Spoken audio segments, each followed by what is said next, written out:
Contact Report 544. Contact Reports Volume Issue 13. Plejadisch-Plejarische Kontaktberichte. Block 13. Contact Reports Band Block 27. Semjase-Bericht Band 27. Date/time of contact, Saturday, September 1st, 2012. Translator S. Dyson, Devine, Tasmania. Date of original translation, Wednesday, January 9th, 2013. Corrections and improvements made, N/A. Contact person, Ptaah. Synopsis. In this large contact report extract, Billy and Ptaah discuss many subjects including the 7 major forces of nature, of which only 4 are known to Earth scientists, the risk of breakdown of the global ocean conveyor belt, that the Sol star has a dark twin 1 light-year away, hence we live in a binary star system, the dark twin's effects on the Oort cloud, what caused the Neanderthal humans to die out, actions of several presidents of the USA, the behavior of figure members, the effects of consumed fats, oils and sugars on the human body. Health information includes miscarriages, stillbirths, cardiovascular disease, diabetes, allergies, lactose intolerance, sickness, obesity, depression, diabetes, atherosclerosis, cancer, heart attack, stroke, colon cancer, breast cancer, bad food, good food and oils, the Yeti/Sasquatch/Bigfoot. When I was in the 4th grade of primary school, and my teacher was Hans Frey, it was in 1948, your father, Sfeth, explained to me that altogether there are 7 major powers, conventionally called forces of nature in the universe. On the one hand, the gravity, then the electromagnetism, as well as the strong and weak nuclear power, and further there. Stop, you are not permitted to openly name the other 3, as indeed my father already told you. These 3 other powers of nature are not yet known of by terrestrial physicists, and they are still not allowed to discover them, because premature knowledge would have severe consequences. All right, excuse me. It remains withheld. It is certainly not in my interest to betray confided secrets, as I really only wanted to talk about the fact that there are not only the 4 natural powers known to the terrestrial physicists, rather also the remaining 3 which are still unknown to them, which exist as certain tiny and ultra-tiny particles, as related to the gravity, the electromagnetism and the strong and weak nuclear power. Also the dark energy and dark matter are included in the realm of particles, whereby certain of these particles, which are indeed also energies with powers, are to be discovered in the foreseeable future, as you have said recently. Although it will still take a while, the success is to be understood, indeed according to your explanation, as a prediction. Additionally, I may certainly say, these, let us say, the normal or simple elemental particles, in turn contain, in 7-fold wise, still tinier particles, which, as I learnt from Sfeth, can be designated as a kind of ultra-tiny, ultra-elemental particle, so to speak. Even when I note, with this statement, that a fundamental 7-fold chain of natural powers exists and that other particles exist among the known and unknown elemental particles, and that only begins among that 7 series, whereby originally everything evolved from pure spirit energy, I thereby betray no secret, because all of that corresponds to the spiritual teaching, in which I indeed also mention these things openly. And since the terrestrial physicists, especially the particle physicists, lack the inner and fundamental knowledge about the actual spirit energetic structure of these things, they cannot do anything anyway. With that of which I speak, there would certainly have to be exact statements and explanations in order for the physicists to get any use out of it. Among the physicists, the physical knowledge in relation to the true and basic structure and the exact interrelationships of matter,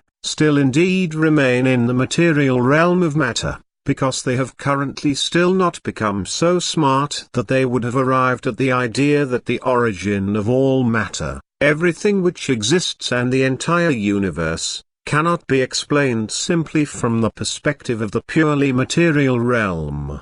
The elemental particles, as such, in spite of their energetic tininess and inconspicuousness, are also purely material and not immaterial, because the immaterial is of pure spirit energetic nature, and that energy alone is absolutely the one and only origin of all things and all matter of any kind. And thereby, belonging to matter is everything which is solid material, liquid and gaseous, which can also be perceived by humans and measured in the most various ways and demonstrated, as your father explained to me according to your physics. However, that which is fine matter, and high fine fluidal matter, consists of pure spirit energy, and this is not graspable for the human being, and alone this spirit energy is the origin of all the existence of any of those things which could be registered, proven and measured in any manner by human beings, while,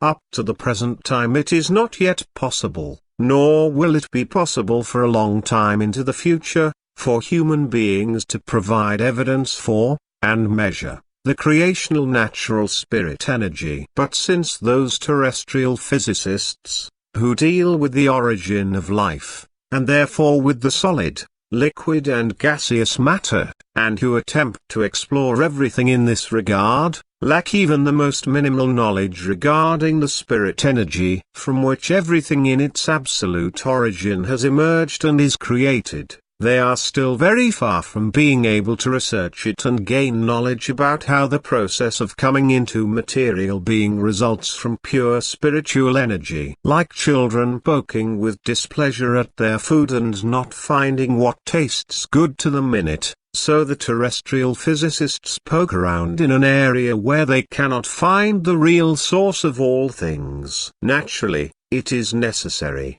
with the research related to this, to recognize the purely physical aspects of the matter and then properly utilize the findings so as to do no harm with them.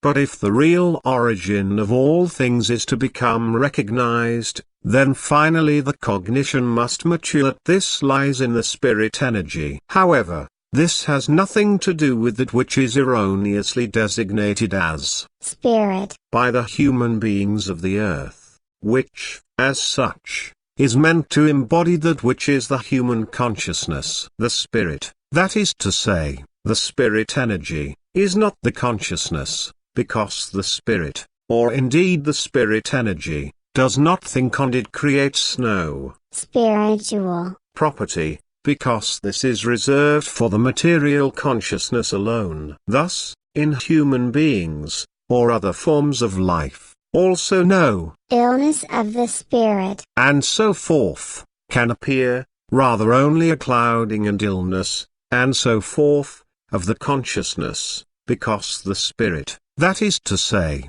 the spirit form, that is to say, the spirit energy, is absolutely off limits and not capable of being influenced by anything such as diseases, and so forth, from the material realm. Seen from this viewpoint, there are no objections to your statements. It seemed to me to be wrong that you wanted to speak openly about that which must be done with respect to. Excuse me, one can always err, whereby really nobody is excluded. But your admonition, that I betray nothing which could bring harm, is really quite appropriate, because it could well be that I prattle away. And I understand that, with the earthlings, especially among physicists of all kinds, too much knowledge would lead to catastrophic disaster if they could gain knowledge of certain things too early. That which has resulted from the much too early insight, with respect to the atomic physics, alone proved, to a terrible degree, that which premature findings cause, if they can be put into practice. Further and even worse disasters could happen if, with respect to the particle physics, premature findings could be obtained and new and even more catastrophic weapons than the atomic bomb could be thereby fabricated. And as Firth once explained to me, this should be absolutely possible in regard to the ultra-elemental particles, were they misused for the purposes of destruction. But perhaps it would be good if you could also contribute your part to all that I have said, but in a simple way, please, so that all interested human beings understand what you have to say. I will gladly do that. Set out in a simple way of speaking, premature cognition could lead to serious consequences, as also happened with the prematurely gained cognitions pertaining to nuclear fission. Through these alone, in relation to the terrestrial humanity, already extremely malignant, dangerous, negative and catastrophic consequences result, but also enormous irreparable damage and destruction to the entire fauna, flora and climate which extend into the present and future time. The catastrophic effects of untimely knowledge regarding physical laws, their values and possibilities, are that through the cognition in relation to nuclear technology and its use there was and will be utilization in the form of nuclear bombs and weapons, and so forth, for mass extermination of human beings and their treacherous murder and for enormous destruction of human achievement through acts of war, and so forth, and to bring about death, disaster and destruction to the terrestrial humanity. Also to additionally note are the most serious consequences of nuclear power plants, which due to direct or indirect technical failure triggered by natural powers, have irradiated and made uninhabitable very large areas for a very long time. This is in addition to the irradiation of human beings and all kinds of animals, which has led to countless deaths, miscarriages and terrible mutations and which also continues to emerge, since the terrestrial scientists, not only physicists, but scientists of all colors, are not aware of their real responsibility with regard to their research and findings, as has been proven over the last 4,000 years,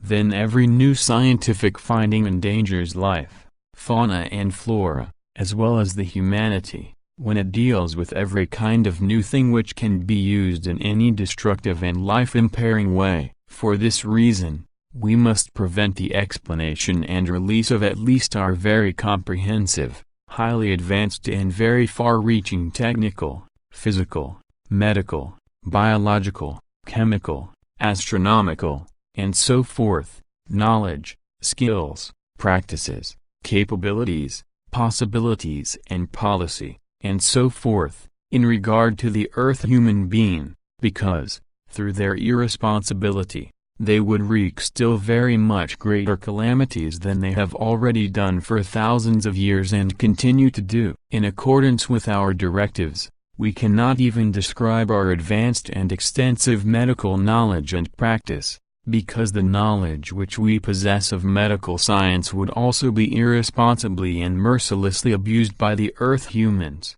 be it for the purpose of torture, espionage, or in the sense that certain tyrants and other powers would use them only for themselves alone, for example, to extend their lives for many decades and even centuries, and to rule over their peoples as merciless, unscrupulous, brutal tyrants who have, in many regards, fallen into our tongue. So our directives prohibit us from revealing our knowledge to such still monstrously barbaric and irresponsible human beings.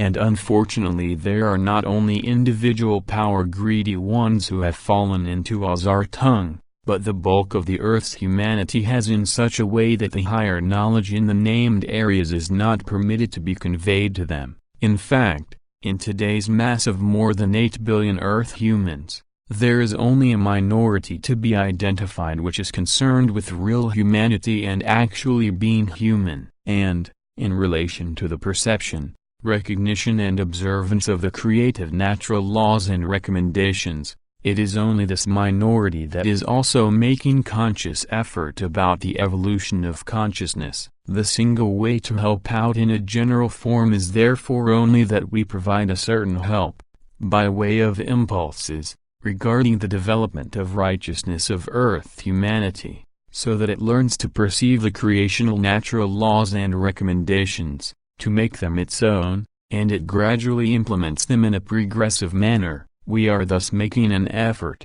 in certain humanities, to teach unassuming persons by means of impulses of the universally identically worded, creational natural laws and recommendations, so that these persons can become instructively active among their peoples, however, without them having an inkling thereby that impulse-related teachings have entered them, on worlds where larger groups of the most distant descendants of the Nokodemean line exist, sages, if they have reached a certain level of consciousness evolution, are introduced among the people, who then achieve the instruction through them. This is also so in a similar manner with respect to the earth human beings, whereby, in this case, however, a direct line to the Nokodemean prophethood exists, in which a greater number of ancient mission participants are integrated, which, indeed, I do not need to explain specifically to you. But the overpopulation causes damage,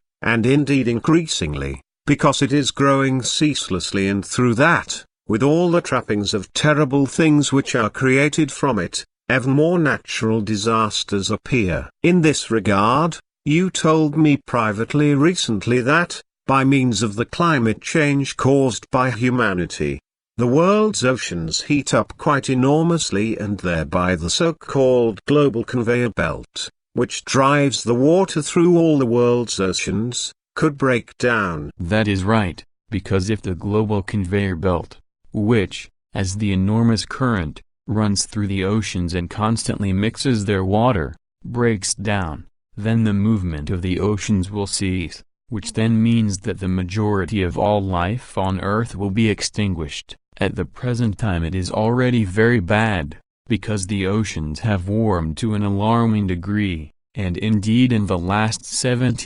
9 years, with a thermal energy which must be computed as the equivalent of 2 billion Hiroshima atom bombs, through the fault of the Earth humanity, the Earth is now already in the midst of this destructive process, whereby the oceans, and the global conveyor belt, increasingly heat up increasingly dangerously. But all talk and warning is useless, also with respect to all other terrible things, as, for example, in regard to the fact that cattle, pigs, other animals and all kinds of poultry are bred in enormous masses in order to control the human being's hunger for meat. However, the world's population is no more informed about how enormous masses and tonnages of foods are thereby grown and are produced only to feed all these creatures, than it is with respect to the fact that enormous amounts of foods made from plants are converted into biofuel, in order to operate motor vehicles,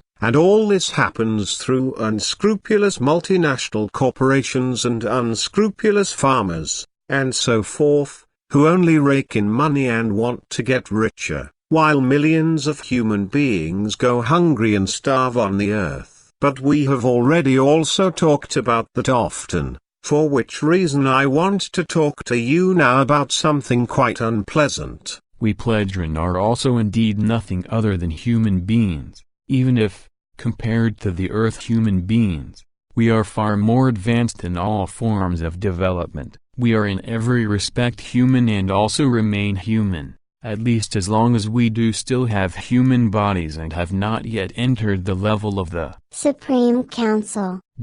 Gratifying to hear that. Then I have a question related to the Neanderthals, that is to say, their extinction. Again and again, on television and in newspapers and magazines, reports about them are provided, whereby the scientists, however, still do not know what the real reason was for their extinction. There is the widest variety of horrible theories about that, including one which states that the Neanderthals were exterminated by the then emerging human Homo sapiens. Indeed, as you yourself also once said. But is that really true up to the last detail?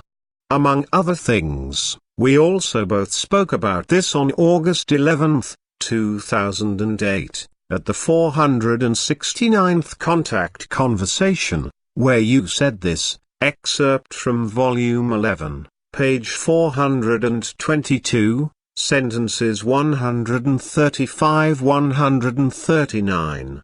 It was indeed the case that in the most various locations the modern human beings interbred with Neanderthals and begot offspring.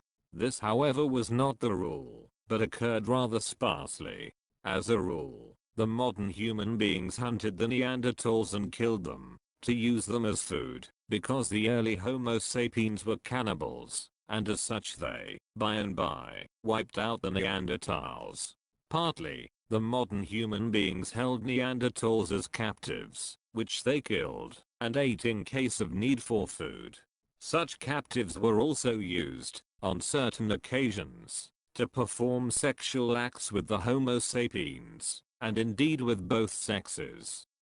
As a result, also certain female Neanderthals and Homo sapiens bore hybrids as offspring, however, which was not often the case. Additionally, I now want to ask you whether that which you have explained is comprehensive in relation to the extinction of the Neanderthals, or whether there were yet other factors which played a role. You did indeed once say later that the extinction of these early human beings led back not only to the then emergence of modern human beings, even though they exterminated different groups of Neanderthals. By the way, today the term Neanderthal is also written with a th. Thus, Neanderthals. I also do not know why. If you could explain some more to me in general now, about these early human beings and their environment, and so forth, as well as whether there were perhaps other reasons for their extinction than those you named for me. For our scientists it is namely still not clear what the real reason was for the extinction.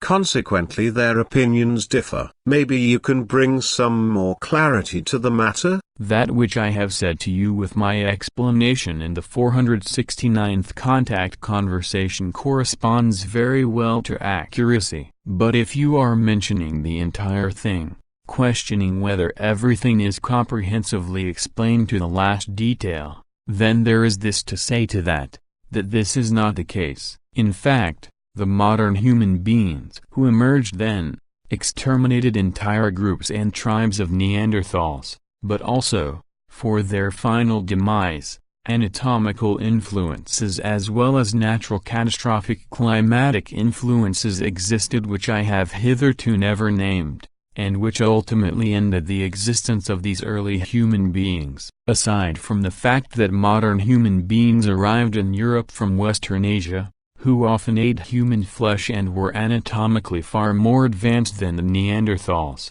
who they hunted down, killed and used as food, there are, as previously mentioned, other important factors which led to the extinction of these early human beings. But if I am now to name still further important things, then I will be glad to do so and thus draw on our records, which we possess and with which I am familiar. Thereby, I will not proceed chronologically, however, rather simply as I remember the facts at the moment. So the first thing to say is that which I explained, regarding modern human beings' cannibalism and in relation to the sexual acts between them and the Neanderthals, in fact, corresponds to the reality of that time, although, against all adversity at the time, the Neanderthals held their own for a little more than 250,000 years, but, in the evolution of their body and metabolism, they were adjusted to the then prevailing very cold climate, that finally led to their last doom because,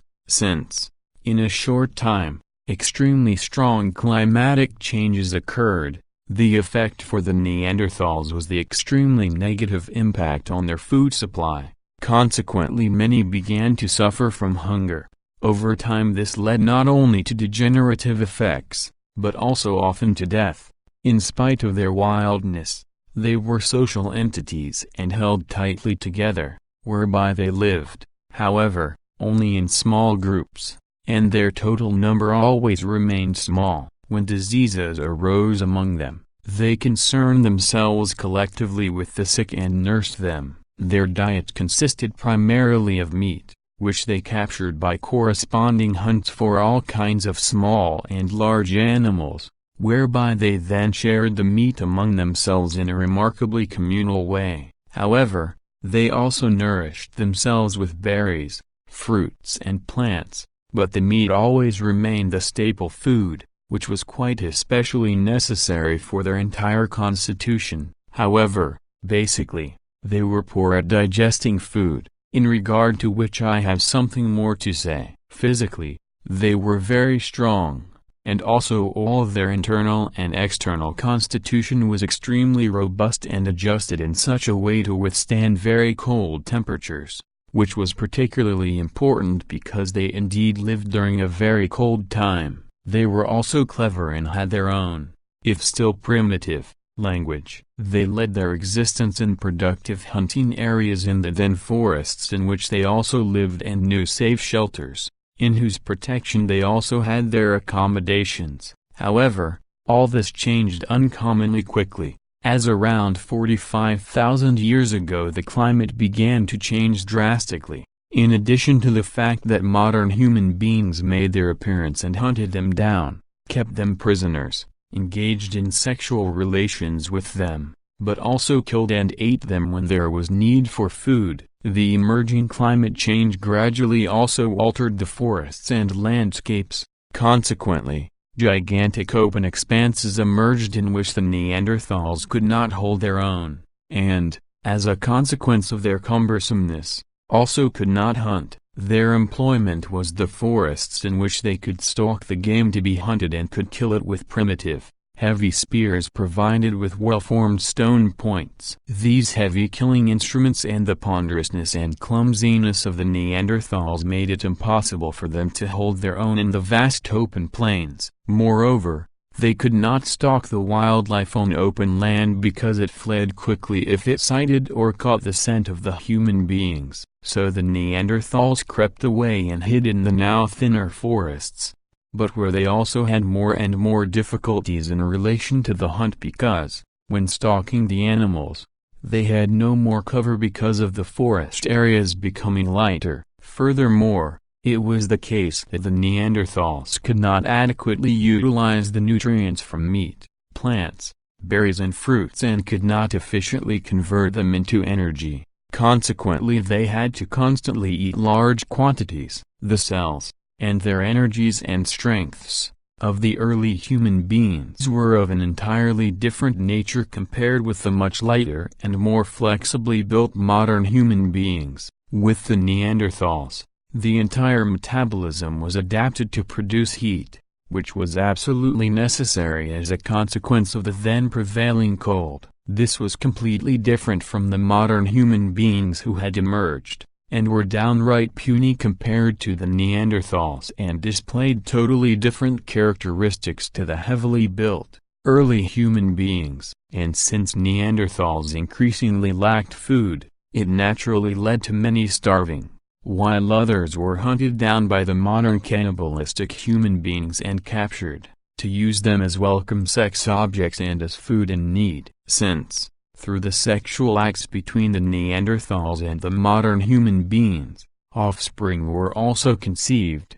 it happened that the offspring increasingly had the characteristics of the modern human beings. Consequently, this is another factor which led to the extinction and extermination of pure Neanderthals. And since evolution never stops, the result was that the modern human beings also evolved further until they became today's Homo sapiens sapiens, whereby, to this day, preserved in the genomes of many Earth human beings is the inherited legacy of the Neanderthals.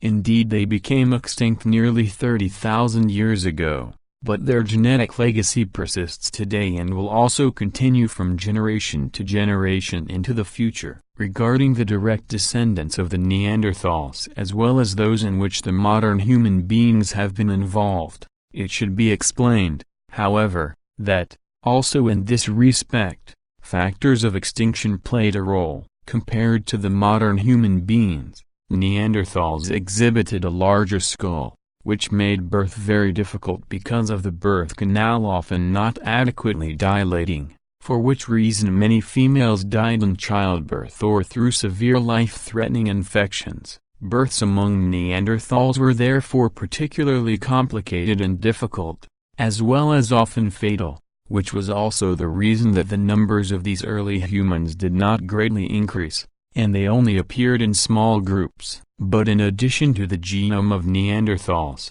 also traces of the genetic material of other close relatives have found their way into today's Earth human beings living in Europe, while now, among the approximately 8 billion Earth human beings, there are no more pure Neanderthals.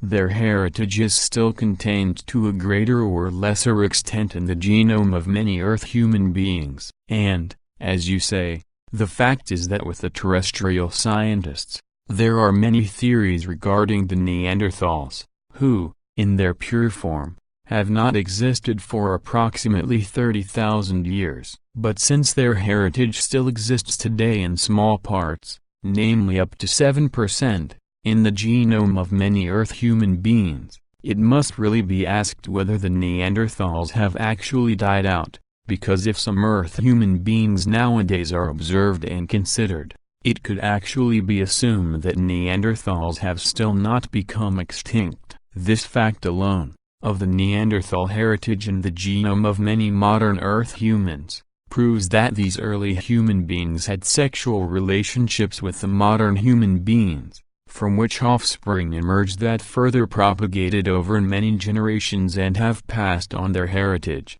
up into the present time. Then that is therefore also clear. Thank you. Again and again, in the last few weeks, because of the terrorist attack, I am asked about the events of September 11, 2001. In New York. But also television shows concerning conspiracy theories are broadcast in relation to the events on September 11, 2001. In this regard, for example, the predominant conspiracy theory actually is that the U.S. government itself brought about this catastrophe and, through the CIA, and so forth, allowed the two towers to be loaded up with explosives and then to be exploded, which is why they collapsed into themselves. If you allow, today I would like to just bring the conversation to the USA, to its former presidents as well as the worldwide machinations and the manner of the politics and practices of U.S. America. Naturally, then again the super smart as well as certain big-mouthed journalists in certain newspapers will scold that you and I, with our discussions, would talk politics and would also do so publicly, once the contact conversations are written down and published. Unfortunately, these fools and failures, who express themselves in this malevolent and negative way and call themselves journalists, are not intelligent enough to comprehend and understand that you and I only express our free opinion on matters, and that we do nothing more than set forth facts and show possibilities which can arise from maladministration. Of course I allow myself a conversation with you in the indicated manner, because there is much to say, to explain and to show as possibilities which can result from the broadly comprehensive, complex and erroneous as well as diverse forms of politics and practices of U.S. America. But first I will explain something in relation to the conspiracy theory spread widely regarding September 11,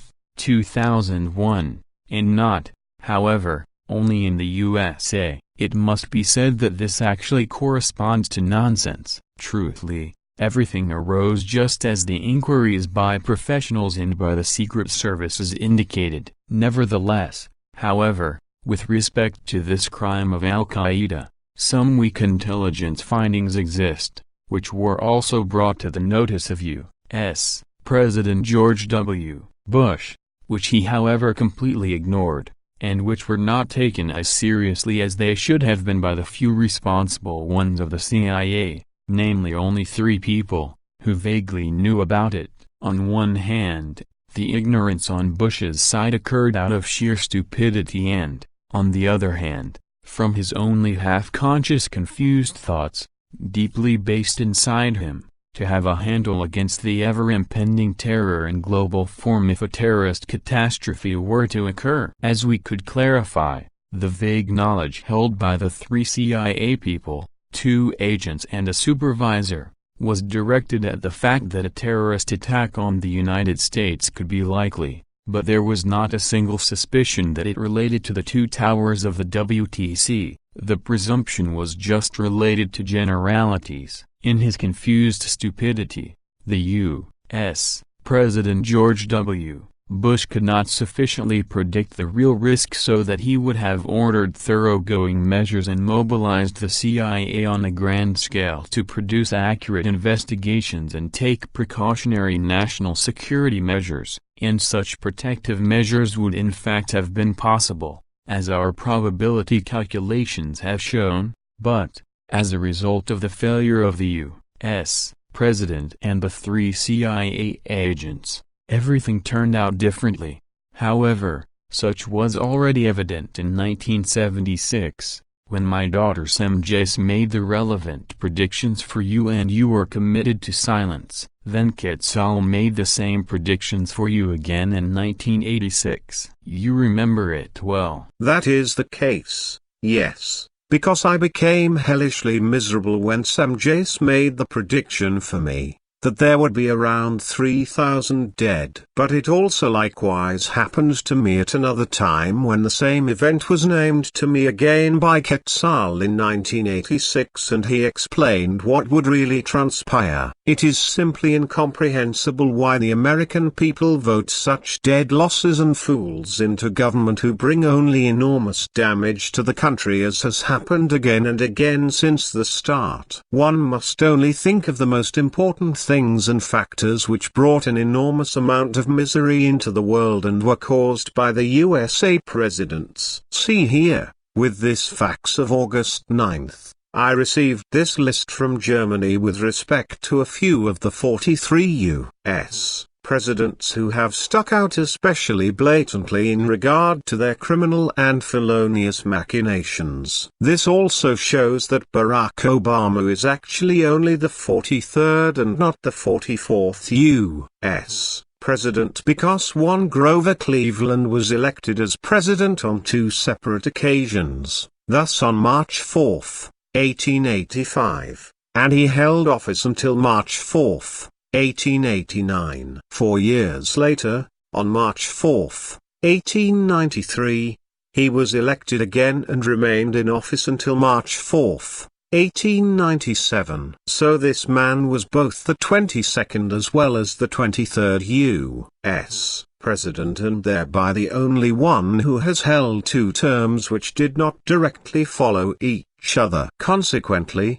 Grover Cleveland cannot be described as 2 different presidents, but such inconsistencies have arisen in the USA since its establishment, just as such still arise today. But back to the criminal and felonious machinations of various U.S. presidents, such as this example for which President William McKinley is charged. William McKinley was the actual perpetrator of the 1898 launched military conflicts with Spain, which lost the war. McKinley created the exclave of Guantanamo in Cuba, where George W. Bush then, from the year 2002, incarcerated political prisoners and had them tortured, which is still done in this punishment and torture camp.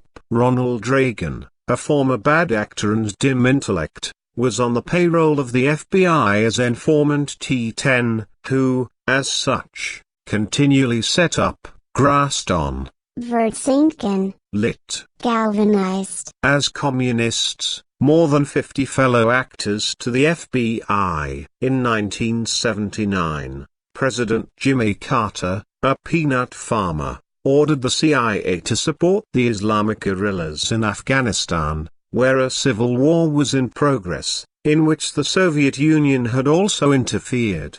Deliveries of weaponry were also connected with that, which was then used, from 1992, after the victory by the militias, who now fought with each other, over the communist government of Afghanistan. And then the brutal and violent as well as religiously fanatical group, the Taliban, emerged from that, who have been terrorizing the people ever since. And it could only come that far because Jimmy Carter interfered in the Afghanistan conflict, and had the CIA activate and direct operations. The whole thing then simmered for years and then finally led to a further Islamist organization, to Al-Qaeda, which then, on September 11, 2001, brought about the catastrophe in New York. Even President John F. Kennedy was not better because, in 1963, he secretly enacted a law which enabled him to print massive amounts of money,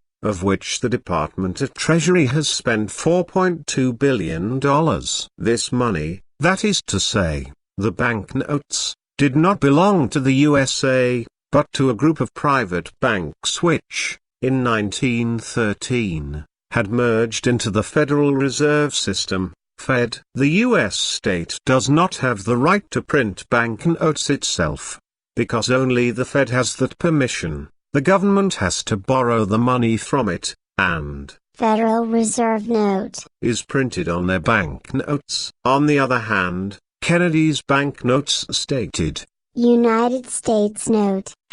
Therefore, from the Fed's point of view, Kennedy's banknotes were counterfeit money, which Lyndon B. Johnson had taken out of circulation in his first official act as Kennedy's successor, when he was assassinated in 1963. Then there was President George Washington, who, with the 7 Years' War of 1756 to 1763, had actually triggered the First World War, so consequently, 3 world wars have already taken place, and not just 2. Indeed, your father, Sfeth, already told me that, but I had completely forgotten that. Consequently I have only stumbled across it again through this chronicle. Now Washington, as a military leader during the War of Independence, was, as a liberal thinker in the drafting of the Constitution, also a shrewd political leader. At the age of 22 he was still a British officer in the American colonies. He was then involved in an incident to which the real First World War, which shook the earth, basically leads back. With 160 soldiers, in 1754, he patrolled the Ohio Valley between British and French territories. In May of that year, the French sent out a diplomat in order to move Washington from their territory, but he opened fire on the diplomatic corps, whereby the French negotiator and about 13 of his accompanying soldiers were deliberately murdered, in Washington's hope of being able to drive a wedge between the French and the British, because only such a conflict between the two colonial powers could lead to success in regard to the American War of Independence. This felony led to the triggering of the so-called French and Indian Wars, from which, 2 years later, emerged the bloody conflicts between the great European powers and thus the 7 Years' War, which was fought in America, Europe and Asia and therefore was worldwide. Which is why this was the real First World War which,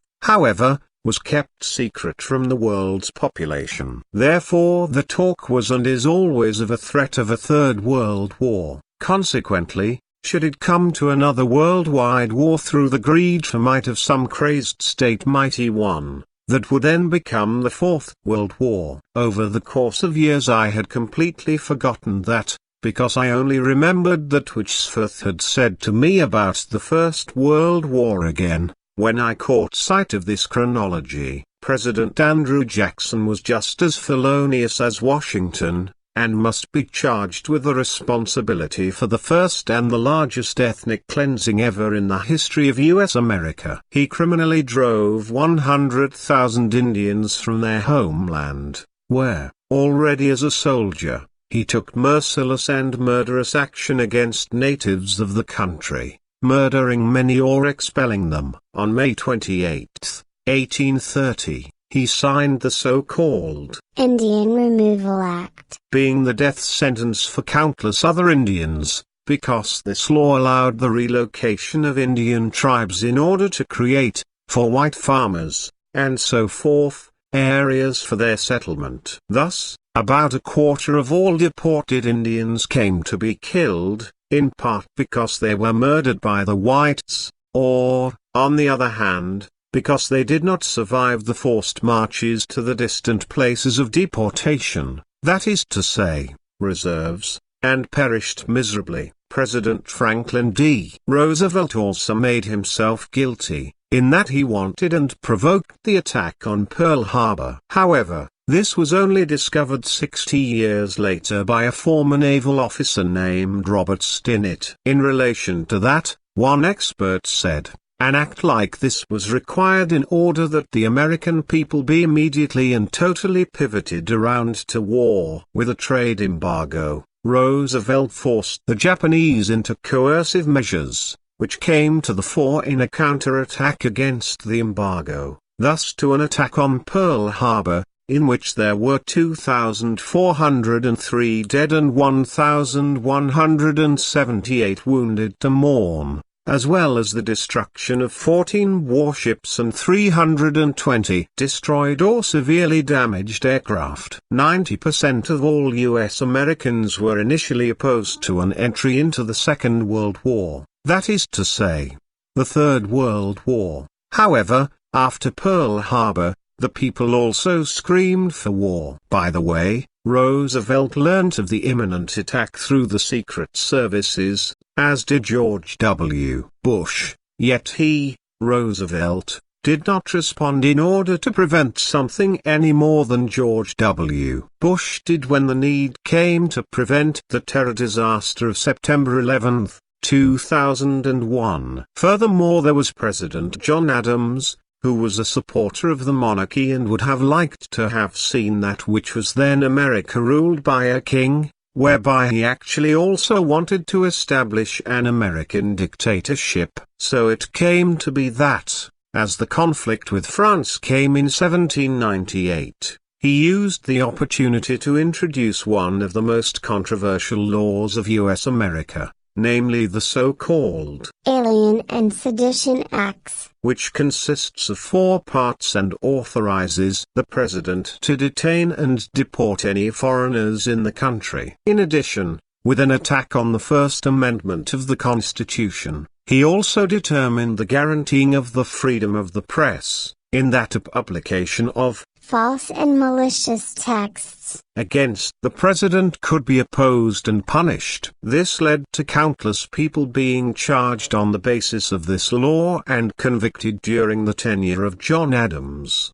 He could not realize his plans for the establishment of a dictatorship only because he was not re-elected. President Thomas Jefferson, his successor, then immediately cancelled and annulled 3 of the 4 parts of the laws. Their Alien Enemies Act, however, allowing that people who come from countries which found or find themselves at war with U.S. America, and so forth, are able to be deported, even still exists in the current time. In addition to the previously cited U.S. presidents who have evoked great evil, are several others who could be mentioned, however, that would lead much too far. Consequently, therefore, I will mention only 2 more, being Abraham Lincoln and Theodore Roosevelt. Lincoln proclaimed on August 22, 1862, that his highest goal was the preservation of the Union,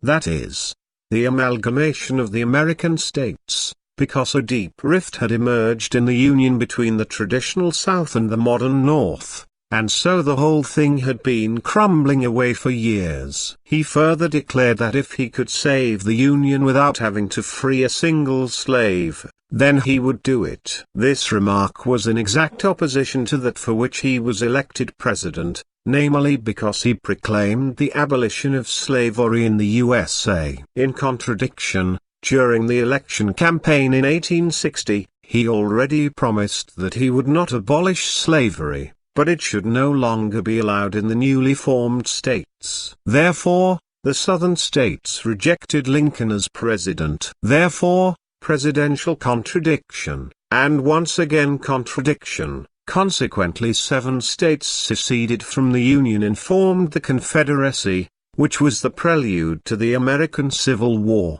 which lasted from 1861 to 1865. The South was fighting for its traditional social system, while no reason for war was at hand for the North to wage a war against the South. Consequently, Abraham Lincoln thought of a way to deliver a reason for war. He subsequently announced, on January 1, 1863, the so-called Emancipation Proclamation, according to which all slaves were now immediately free. But this was nothing more than an evil trick in order to start a struggle for the abolition of slavery out of a political war. Thus a double weakening of the Confederacy was brought about because immediately more than 3 million Southern state slaves became allies of the North, with many of them joining the fight against the Southern states, whereby, naturally, many also lost their lives. And now, when finally the talk is of U.S. President Theodore Roosevelt, then it must be said that he is also not blameless. When the U.S. won in the Spanish-American War in 1898, and rose as a world power, the former British colony actually became a colonial power, whereby Guam, Cuba, the Philippines and Puerto Rico were transferred from Spain to the USA. But as the resistance to the new colonial power USA rose in the Philippines, the people defended themselves. Then, in September 1901, as Theodore Roosevelt was elected to the presidency in the USA, when he had only been in office for 2 weeks, more than 50 U.S. soldiers were killed in a guerrilla attack on the Philippine island of Samar. Full of revenge and retaliation, Roosevelt ordered General Jacob H. Smith to finally solve the problem of the guerrilla war in the Philippines, in such a way that no prisoners would be taken, but that everyone should be killed and burnt, and indeed, the more the better. This criminal command led to the so-called Philippine Balanganga massacre, in which about 50,000 human beings were tortured, killed and massacred. Primarily, they were not, however, guerrillas, rather civilians, the elderly, women and children. General Jacob H. Smith was suited for this action, as he was best known for his brutality, his contempt for humanity and as a frenzied murderer, because already in 1890 he made his name as slaughterer and massacrer at the Massacre of Wounded Knee, as masses of women, children and men of the Minneconjou Lakota Sioux Indians were brutally slaughtered and massacred by the U.S. soldiers. In 1902, when the general was put before a military court because of it, he was acquitted at the insistence of the U.S. government. Therefore he was not brought to justice for many thousands of murders. And now, once again,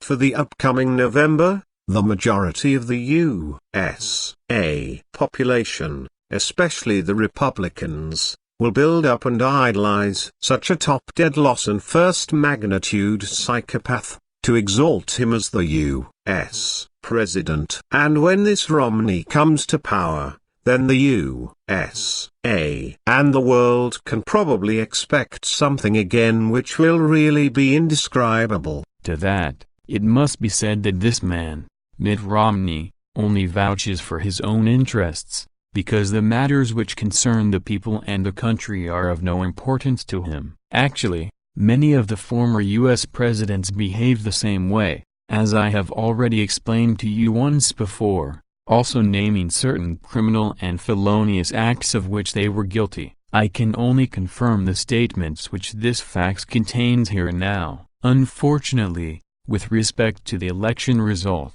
it must be said that too many powerful ones of finance and clueless ones of the people, who are prejudiced in favor of this man Romney, will vote for him. But before this vote can take place, in 2 months on November 6th, the election campaign will be overshadowed by a primeval whirlwind, such as has never before appeared in living memory, which will wreak enormous damage on the east coast of the United States, as was previously never before the case in this manner in America. Unfortunately, the storm will demand up to 60 human lives. However, this tremendous whirlwind will be only the beginning of further such whirlwinds which are even more devastating, which, in the future, will produce much worse destruction worldwide than that which will result from the coming storm at the end of the month of October. And the fact is, in this respect, that the Earth humanity has to bear the blame for it,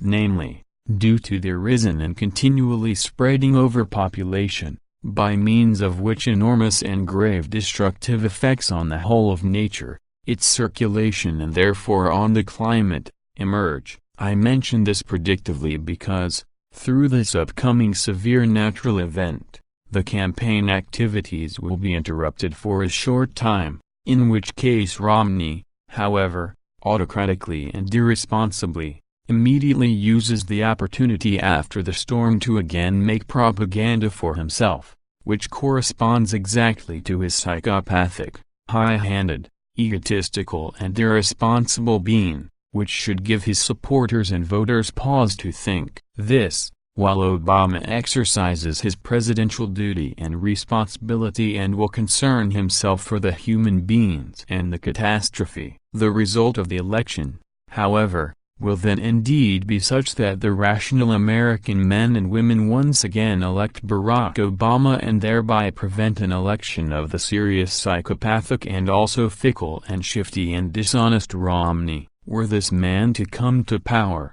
then all that majority of the American population which does not belong to the really rich would very much regret it, because this section of the population would be bullied by Romney. The middle class would suffer very great disadvantages, and the layer of the poor would fall victim to even a deeper poverty, while various firms and corporations, as well as the American state itself, would be driven to ruin by this psychopathic, power-greedy and misanthropic Romney. Also much harm would be done in foreign policy, both economically as well as by criminal military and Secret Service operations, and everything would be even worse than was the case under the two Bush rulers. Aha! Then these terrible things can be avoided after all through the USA population's rational ones. But, with the USA, the whole thing cannot go on eternally as it was before Barack Obama came,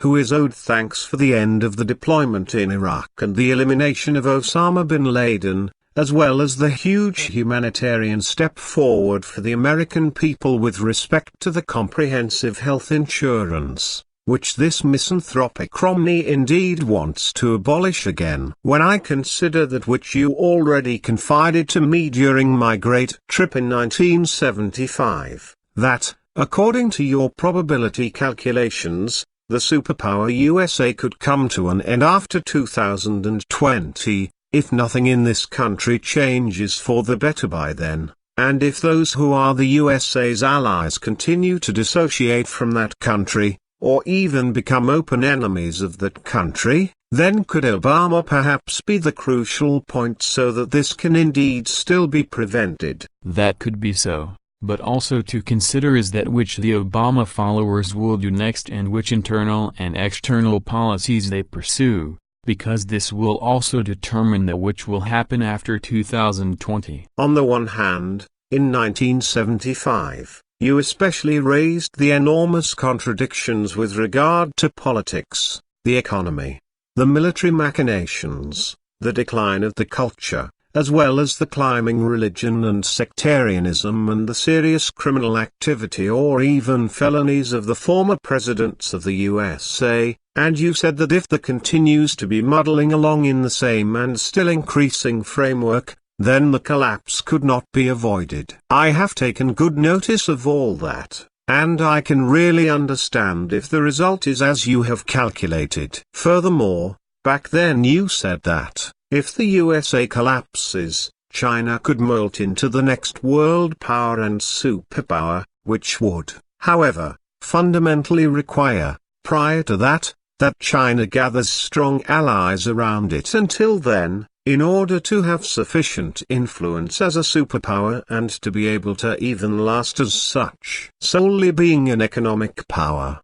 as is the China which is dependent on the global economy, as you have explained, is not enough to be a superpower, but megalomania could lead to catastrophic attempts and worldwide acts of war in order to achieve a superpower position. But if, in relation to the USA, the gigantic mountain of national debt, of now more than $16 trillion is now considered, which can no longer be repaid, and for which the ongoing interest can only hardly, or no longer, even be peripherally serviced, then even the least intelligent must recognize how it stands with the USA. But indeed America is not standing alone with that, because one has only to think of Germany, France, England, Spain and Italy, and so forth, which have similar all-around mismanagement and trillion-dollar mountains of debts. Also my homeland,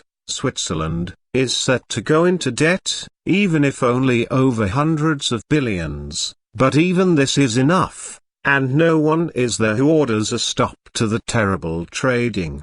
But to come back to the USA again, one must also consider the entire overarching US mismanagement and all the other contradictions as well as the failures among the US presidents, from which I exclude Barack Obama who, however, among all the previous absolute failures in all sorts of things, falls outside of the traditional role. Then I also see that your probability calculation could be fulfilled. However, certain things also happen under Obama which cannot be seen as right, whereby in this regard I think specifically of the matter of the remote-controlled drones for the killing of terrorists and terrorist suspects. Yet you have explained in regard to that the whole of the relevant body of thought and action does not find its origin with him, but with those who practically force him to give his orders and signatures according to their will and desire. You said that he himself is practically powerless, even if power was formally granted to him, and he is charged that he alone determined over the lethal drone operations, and in this respect took the rudder directly for himself,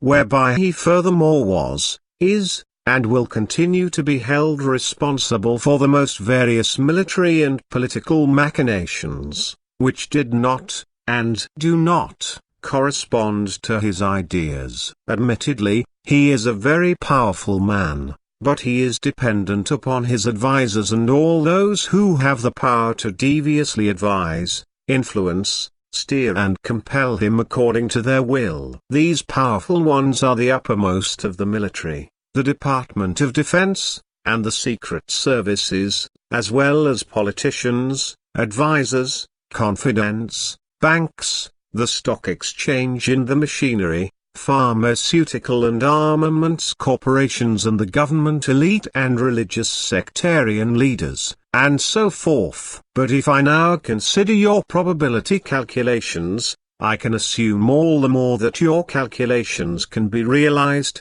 when I consider that you have explained at that time that the USA inflicts more and increasingly enormous damage upon its allies around the world, and thereby excites resistance and even hostility towards America. Then, in relation to many predictions you have made, I still want to explain that many of them have very often struck me hard, especially also because I had to be silent and was not permitted to announce any warnings. Actually, I am now quite happy that you do not make any predictions anymore, because they were always uncommonly burdensome for me because I could not do anything to keep the event from becoming reality. Indeed, you have allowed me to undertake an attempt to get in touch with the US government via L, who was previously employed by the CIA, but then the US government, via the CIA, made unfulfillable demands, which were unfulfillable according to your will, which is the reason that no positive connection came about. I then received the unfulfillable demands in writing. But you also predicted that, therefore, after the fruitless attempt to contact the US government, I then did not continue to make further efforts in regard to the matter and would not make such efforts again. Moreover, you have also said yourself that the attempt which was carried out was the first and the last, and consequently, in this respect, you will allow nothing further. Therefore, I hold myself to that. But in relation to predictions, if something of the future particularly interests me, as before, will you give me more facts, if I do not publish them?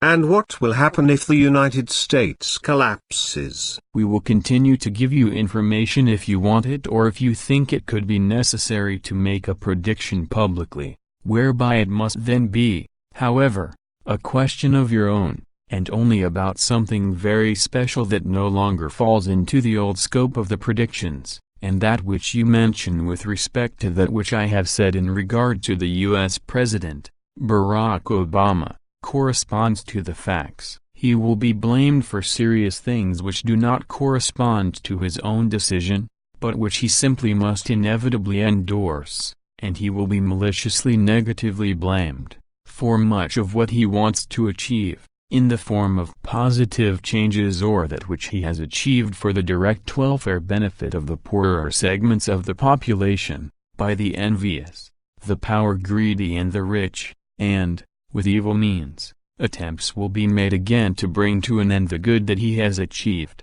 However, that which results if the USA should fall into ruin indicates that, under certain circumstances, a dictatorship and naked Gewalt will arise, which has already begun to emerge for years. The people of the United States are taken on an ever shorter leash, financially exploited, and everything from which profit can be made is withheld from them, for which primarily the rich and their followers as well as those elite in the government are responsible, who only represent their overflowing wealth, their monetary greed and their absolute personal interests. However, this corresponds exactly to the opposite of Barack Obama's ideas, as he wants prosperity and the best for the people as well as for the country itself, and this political and government elite consists of both Republicans, as well as Democrats. Valuable reforms to the welfare of the population and the country are not sought,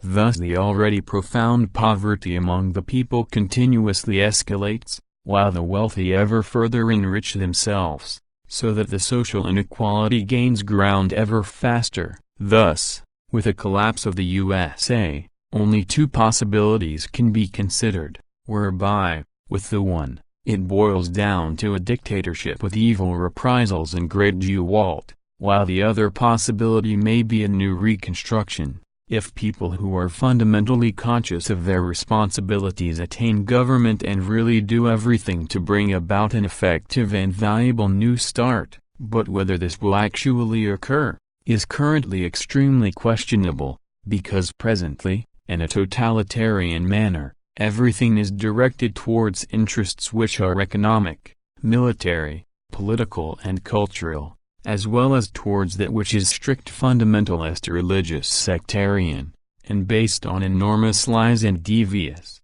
misanthropic, criminal and felonious machinations in every imaginable regard. This also means that the population of the USA is spied upon by the secret services and even severely within the neighborhoods, and so forth, and, in every possible manner being restricted in its freedom. And this is in addition to the Gewalt, as it emerges in some form or other, both openly and covertly. Also, in relation to China, I must remain with my statements, just as I must concerning that the USA is a superpower which spreads worldwide death, ruin and destruction as well as hatred and intrigues, whereby the world-embracing terrorism is further steadily promoted, with death-bringing, remote-controlled drones. Obama fights according to the will of those others who have forced him to so do, and now have pushed all the might and responsibility for that onto him alone. And as to the matter concerning the U.S. government, the CIA, and yourself, the following is to say, that there was a 92% chance of our prediction being correct, about the failure of the attempt to make contact. due to the arrogance of the U.S. government and the contacted CIA personnel. However, an 8% possibility remained open that there could have still been a slight success. This is particularly so because agents were lodging in the Brackenwood restaurant in Dyson and maintained contact with L in the center. For this reason, there was a very slight hope, and so we assumed that, I must confess, we ourselves have also thereby attached certain expectations, when we allowed you to attempt to make contact with the government of the USA, because a slight success could indeed have resulted. So we allowed you to undertake an attempt, whereby it then, however, unfortunately all proved to be illusory, and it was indeed no more than an attempt. But we also did not want to just pass over your insistence, in order that you could see for yourself that an undertaking such as that is very difficult, but the only 8% open possibility that something positive could be achieved was indeed not crowned with success. Aha, then you have thereby, in a certain way, also given me a lesson, which, in this regard, was certainly good. But against your advice, I then made an effort, in the USA, to bring interested American people to their feet in a figure group, but then which also failed, and indeed 4 times up until now. It has unfortunately been proven that most human beings in America do not understand what a democratic stance actually is, and that a figure group can only consist, and must exist, in a democratic manner constantly. A ruling, directing and dictatorial behavior was brought to the fore, but this was, and is, absolutely unacceptable, for which reason we had the core group dissolve the corresponding US-American groups again. Obviously it does not appear to be understood that no class differences can be permitted in a figure democracy and that resolutions are not permitted to be made and carried out by individual practitioners of power in a group, rather solely by the majority of the group members. There are no class differences in a democracy, because it is determined solely by the mass of the majority. Actually, in the figure core group, we are still a very big step further, because, with us, our democracy has elevated such that resolutions are only valid if an absolute unanimity of all core group members is given. Apparently, however, in the USA, as unfortunately also in other countries, the human beings are not clear what democracy actually means and that a true community can really only exist in peace, freedom, harmony, and inequality, equal rights and equal values. Naturally, in the US and in all other countries of the world, there are many human beings interested in their teaching of the truth, teaching of the Spirit, teaching of life. That is to say,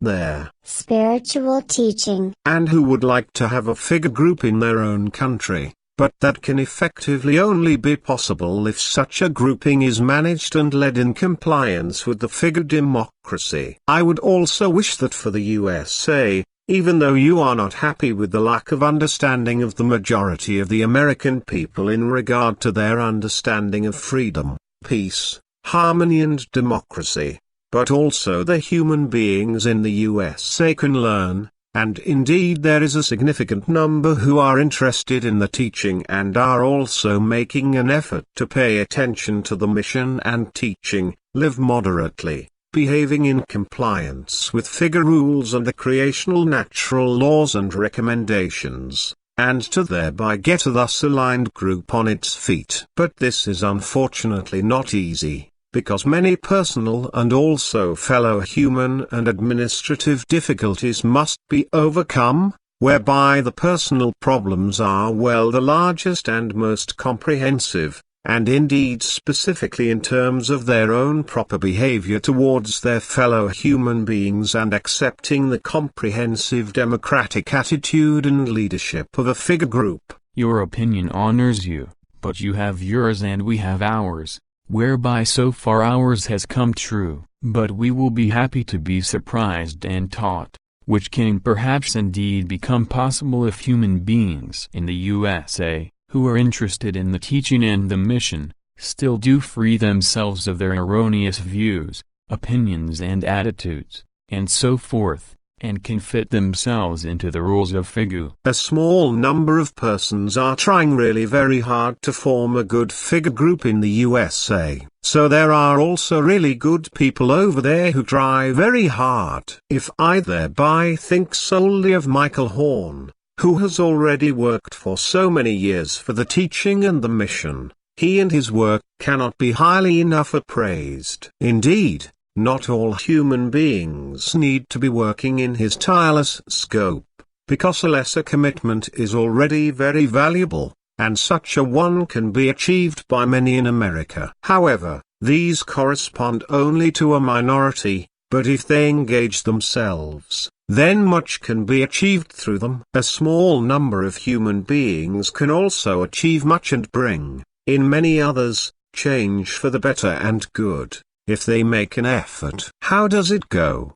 Constant dripping wears away the stone. Considered in this sense, everything unloving, evil, unpeaceful and disharmonious, wrong and illiberal, as well as any dualt, addiction to rule and addiction to might, every hatred, every revenge as well as every addiction to retaliation, will, in the same way, be worn down to the ground, as well as everything dictatorial and which harms life and limb. There is nothing there with which to argue, because your words correspond to reality. This, however, changes nothing in our attitude. If, in relation to the human beings and the behavior of the American people, something changes for the better, for good and right, then we will also change our opinion. But we are very pleased regarding the ongoing efforts for many years by Michael Horn, whereby he has provided extraordinary services,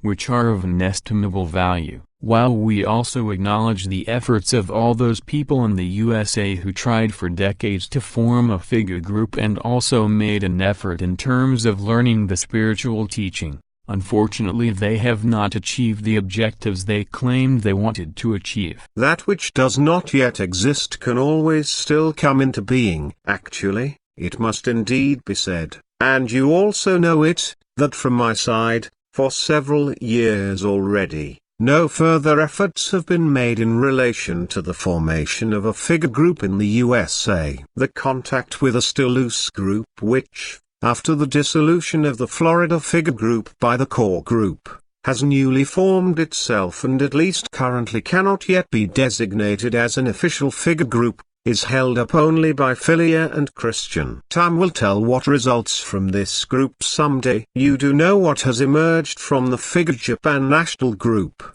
so that the core group also had to dissolve that, because also the leadership of the group dared to set itself up hierarchically and exercise their might over the members. A transitional group is forming itself though which must be officially regulated in accordance with the laws of Japan. Additionally, I now think that this new figure group in Japan will elect persons who have integrity and do the right thing, or so we hope.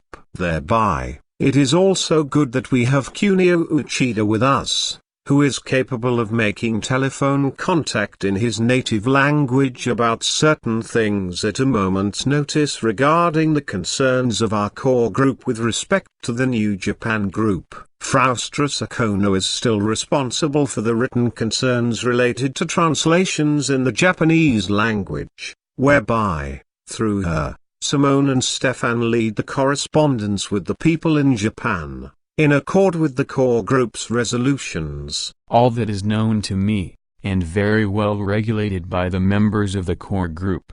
The core group members thank you for your bouquet. But now still a question related to the earlier predictions. Surely, also with these, you knew from the very beginning. All that is known to me, and very well regulated by the members of the core group. As in the case with the US government. All that is known to me, and very well regulated by the members of the core group. That all of you, and I, have made predictions and probability calculations which were unheard and unnoticed, like screams in the desert which remain and produce no echo. We knew that. That is right, yet because of your constant insistence we agreed, and over the decades we made it our duty to undertake the fathoming for predictions. Additionally, we also thought that we perhaps erred with our probability calculations, and the predictions and calculations could indeed bring about something with the Earth human beings, that they would just prick up their ears and at least change certain serious things, or even prevent them. All of our hopes, however, were a serious delusion to which we had succumbed, because the majority of the Earth human beings are so narrow-minded and high-handed that they build only upon their own intellect, their own irrationality and illogicalness, and therefore they disregarded all warnings and good advice. In truth, there are, in all the countries of the world, only minorities who know how to profoundly use their minds, their reason and their logic, and who are willing to turn to the reality and its truth, and also to learn, to understand and to implement the creational natural laws and recommendations. You are talking once again completely in the sense that I do, and with words as I also formulate them. Even at my age I can still learn very much, thus also your so accurate manner of explanation, talking, presentation and speech.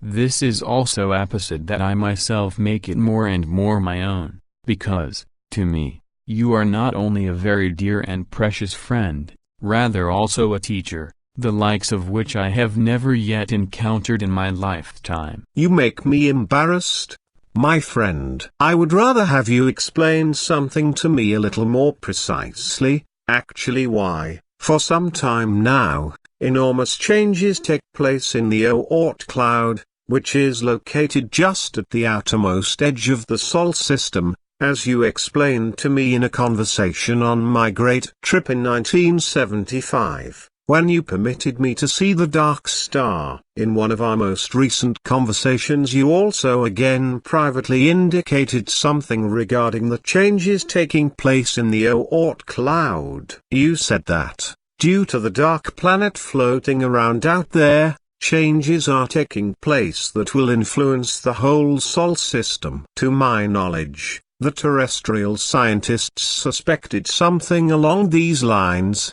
that the dark star exists out there, but, for them, everything is based on pure conjecture. To my knowledge, they use the name Nemesis for the alleged dark star. But the whole thing has nothing to do with the dark planet, which moves along its trajectory on the other side of the Sun and cannot be perceived from the Earth and haunts through the system, because I think that this has nothing to do with the dark star, Nemesis, or... That is right. The Sol system is a binary star system, where the Sol twin is a so-called dark star. As you say, its size is about 10 times smaller than the Sol itself, whereby this twin also has its own planets orbiting around it. As you have known since 1975, the radius of the dark star to the Sol encompasses more than a light year, therefore, more than 9.5 trillion kilometers, and the circumnavigation of the Sol's center of mass, that is to say, Sol's own orbit, amounts to around 26 million years. Sol's own orbit? I do not understand.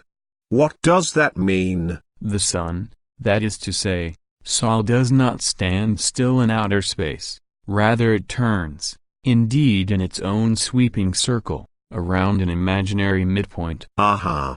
I did not know that.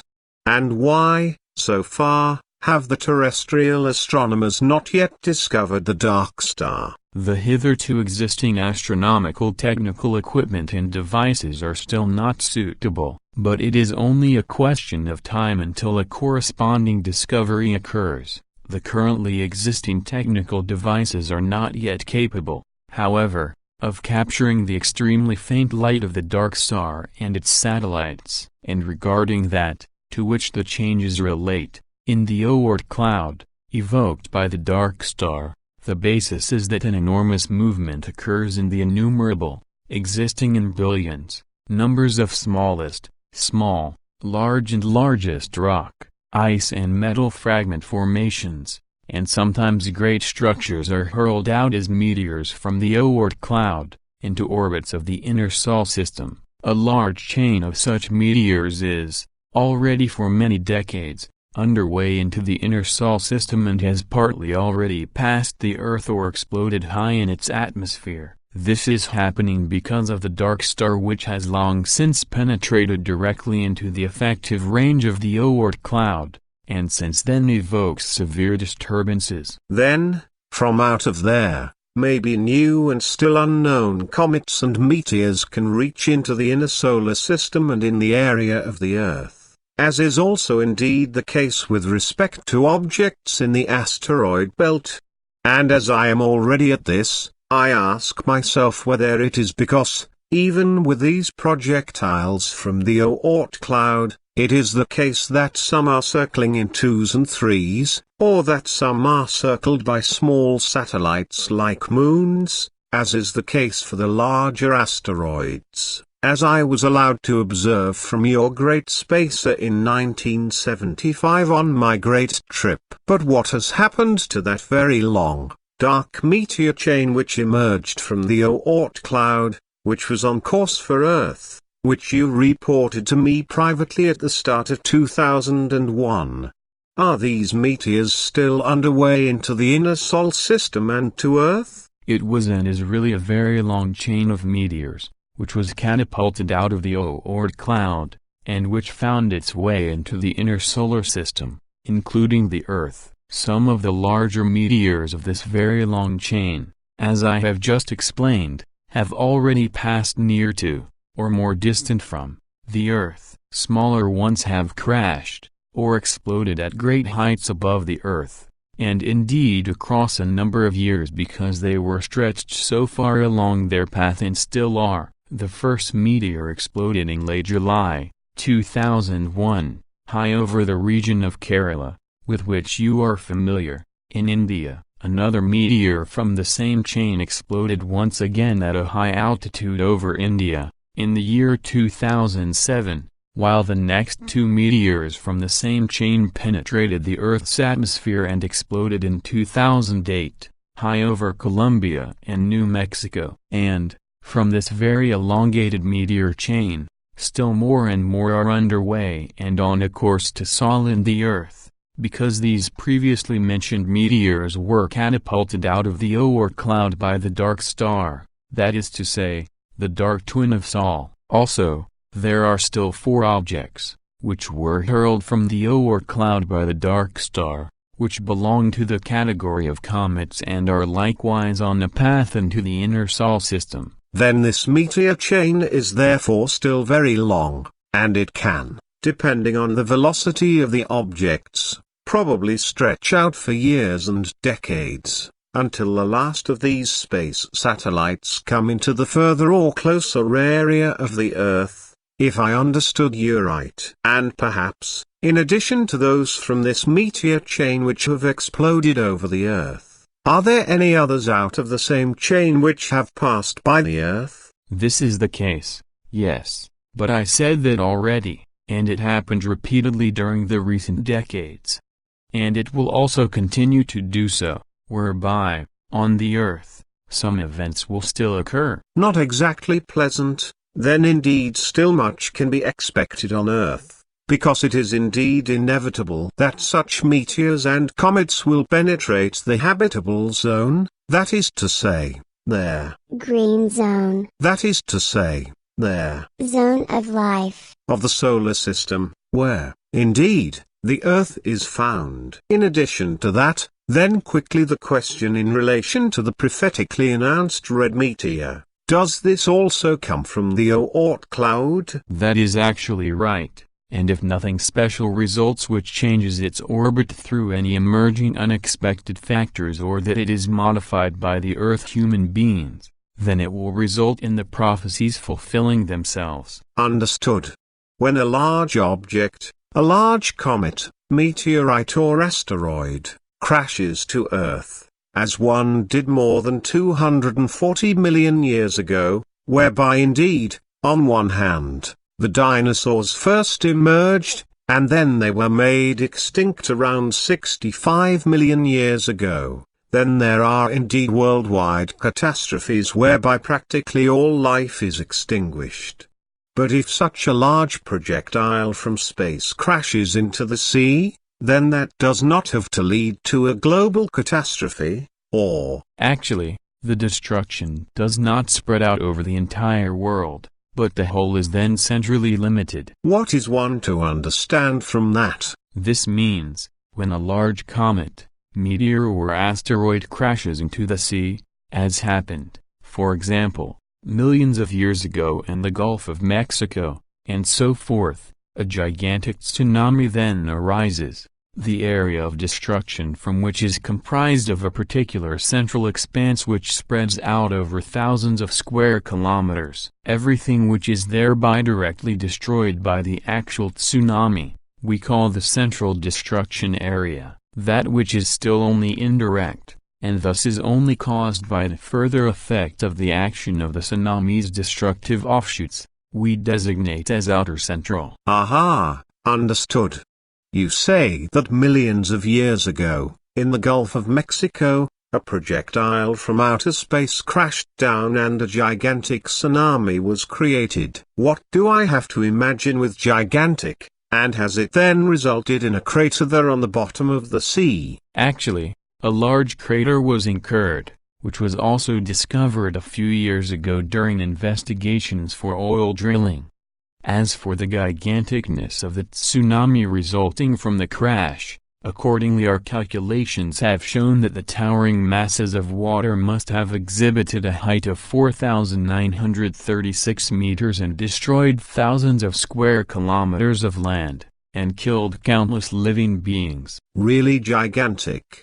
But something else. Life has indeed independently evolved on Earth, as life has also, however, been brought to Earth by comets and meteors from outer space. Anyhow, so I was taught by your father, Sfeth, as well as your daughter, Semjase, as well as Quetzal and yourself. This life was indeed so very tiny, only just in the form of microorganisms. These microorganisms, that is to say, microbes, are mostly single-celled organisms which can be, according to their tiny size, in the range of only a few microns, made visible by microscopic magnification. To that end, the question is, whether, in outer space and indeed by way of comets and meteors, perhaps by asteroids, such microorganisms are still being brought to Earth?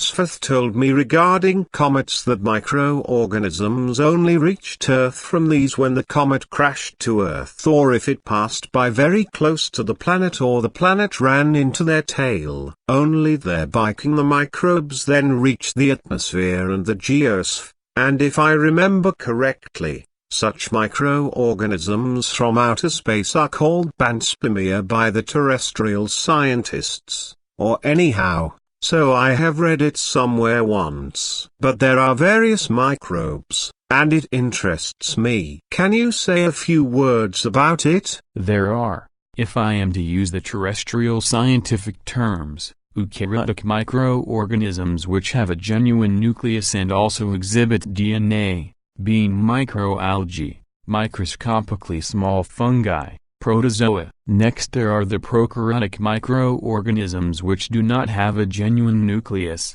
being archaebacteria, cyanobacteria and eubacteria. But additionally, there is still a third form, which certainly has cells, which however possess no intrinsic DNA, but which, in spite of that, can still replicate at several hundred degrees of heat. But I should not say any more about it, because these things are still unknown to terrestrial scientists. Moreover, they are not endemic to Earth, but only temporarily reach the Earth's atmosphere and geosphere by way of comets and meteors, that is to say, through their disintegration. Disintegration, what do I need to understand by this?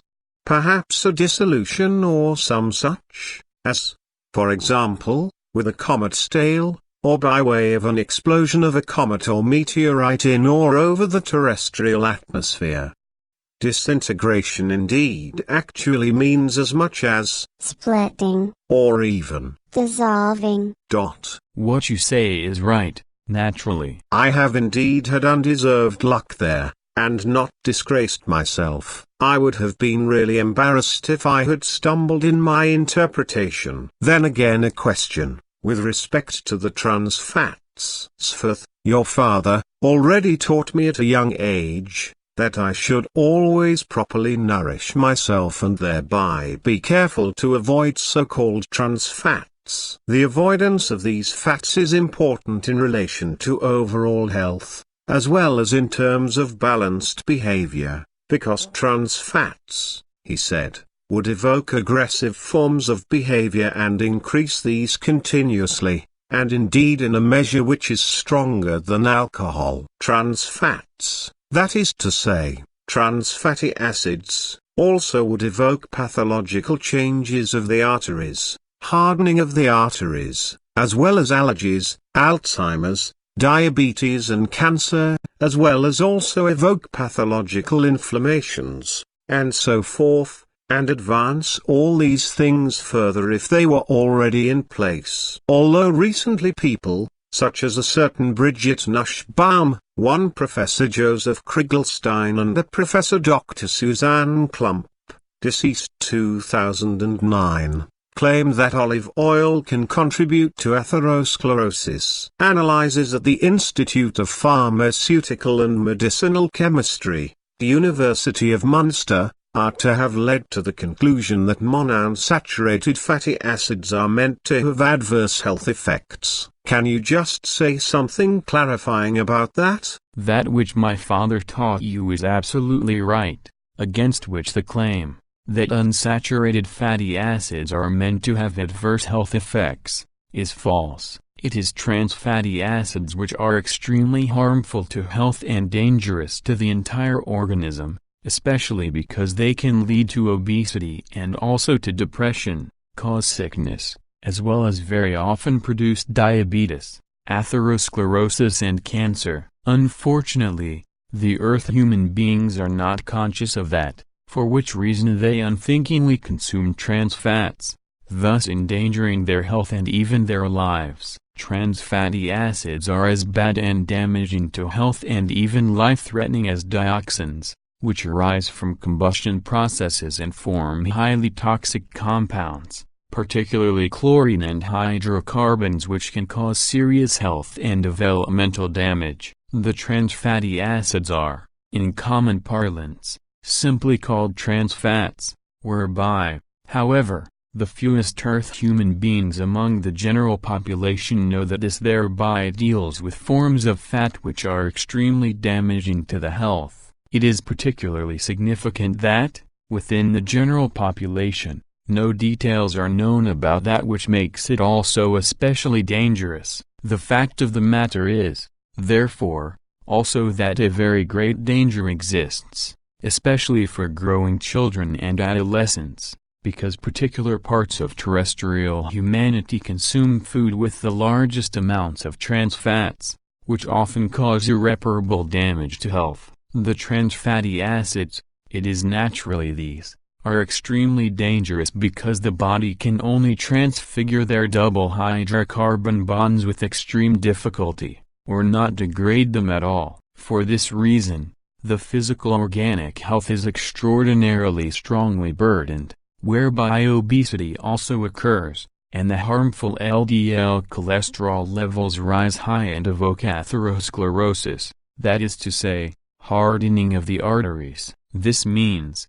however, that thereby, the risk of heart attack and stroke is greatly increased, in a way that no other fat is. Even low amounts of trans fats are very dangerous, whereby already 2.5 grams per day increases, by more than 30%, the risk of the aforementioned afflictions, those things harmful to health, and effective diseases, when the described quantity is consumed regularly over a period of 4 to 8 years. Over time, trans fats consumed daily would inevitably lead to grave health problems, and this is especially true if a person is genetically predisposed to premature atherosclerosis. Already for decades, the Earth human beings have consumed far too great quantities of trans fat, particularly through fast food products, through many processed foods, biscuits, pastries, croissants, chicken nuggets, cakes, French fries, croquettes, various chips and burgers, popcorn, various soft curd cheese products as well as other fatty products, that is to say, food made of fats. Hydrogenated or partially hydrogenated vegetable oil contains trans fats. Which fats and oils, which should specifically be used, are available to us on the Earth. Basically and primarily, only high-quality vegetable oils should be used, which are rich in monounsaturated and polyunsaturated fatty acids. Olive oil, canola oil, safflower oil, sunflower oil, corn oil, almond oil, sesame oil, walnut oil, hazelnut oil, evening primrose oil, borage oil, wheat germ oil and peanut oil, are very good here because these oils to a large extent reduce the negative influence of trans fats in many prepared foods,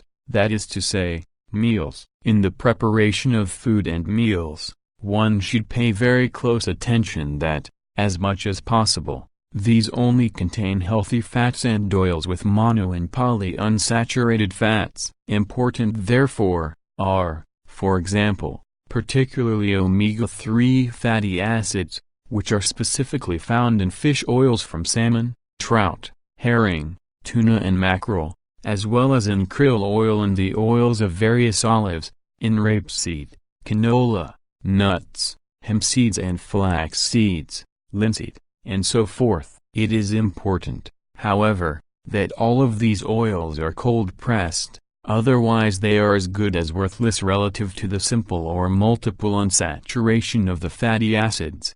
In the omega-3 fatty acids the factors EPA and DHA are also of great significance, because, in the context of a balanced diet, they make a significant contribution in relation to good health, whereby these substances exert a valuable influence on the regulation of blood. In addition, DHA is a very important component for the function of photoreceptors as well as for the conducting membranes of the brain, for the concentration, the memory, the ability to learn and in the support of mental performance. Omega-3 fatty acids are also essential for the healing of inflammatory processes, which not infrequently trigger chronic diseases and therefore bring with them long-term suffering. Omega-3 fatty acids must be consumed because the human body itself cannot produce them. And how does it stand with the much-vaunted margarine and the linoleic acid? For a long time margarine on the earth was not harmless,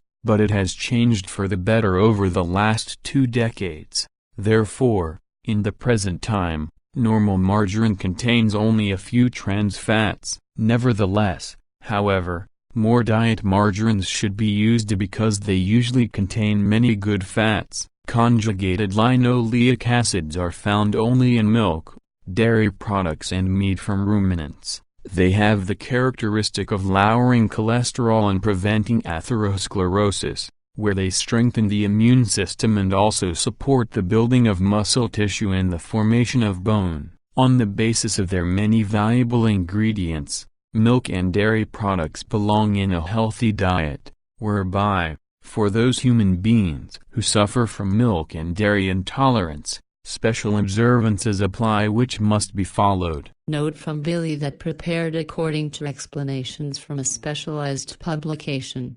Warning: Ptaah's explanation only applies to people who are not subject to lactose intolerance or a milk allergy, that is to say, suffer an allergy to cow's milk, protein allergy. Lactose intolerance is not harmless and must be taken seriously. Lactose intolerance is an adverse reaction to lactose, which occurs when the small intestine does not produce enough of the digestive enzyme lactase. Fortunately, also not everyone who is subject to lactose intolerance suffers to the same extent. But for people who do suffer from it, there are definitely possibilities for eating balanced diets with no reductions in milk and milk products. Consequently, lactose intolerance does not mean that milk should be eliminated thoroughly and completely. Milk contains milk sugar, which is lactose, whereby approximately 20% of the European population is lactose intolerant and lactose is hard to digest for them. If,